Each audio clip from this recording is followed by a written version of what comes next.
এখন কিন্তু আমাদের কাছে শনিবারটা কোনো বড় ব্যাপার নয়, বাট ছোটবেলাতে এই শনিবারটা আমাদের কাছে বড় সেলিব্রেশনের থেকে কিছু কম ছিল না। শনিবার দিন টিফিনে স্কুল ছুটি হবে, স্কুল থেকে আসার পর বাড়িতে ব্যাগটা ফিকে দিয়ে বন্ধুদের সাথে চলে যাব মাঠে খেলতে।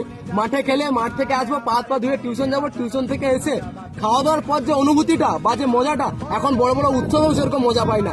মাথাতে এমন চিন্তা ভাবনা আসতো, কাল রবিবার, পুরো একটা দিন আমরা ফ্রি, না স্কুল না টিউশন, সকাল থেকে বন্ধুদের সাথে খেলতে যাব, দুপুরে বাড়িতে এসে কার্টুন দেখবো, সারাটা দিন বাড়িতে থাকবো। আর বেশিরভাগ মাথায় এটাই খেয়াল আসতো যে কালকে তো সকালে টিউশন নেই, তার মানে কালকে যখন ইচ্ছা তখন ঘুম থেকে উঠবো, আর আমাকে কেউ কিছু বলবে না। তারপর খালি এটাই ভাবতাম, যখন বড় হয়ে যাব, স্কুলটা শেষ হয়ে যাবে, তখন তো যখন ইচ্ছা তখন ঘুম থেকে উঠবো, তখন তো আর টিউশন থাকবে না। তখন বড় হয়ে রাত্রু কোনো ঘুমানোর সময় পাচ্ছি না, জীবনটা পুরো চুদে গেছে, মুখের হাসিটাও কোথায় যেন গায়েব হয়ে গেছে, শুধু মুখের হাসিটা লোককে দেখানোর জন্য হাসি, ভেতর থেকে আর হাসতে পারি না।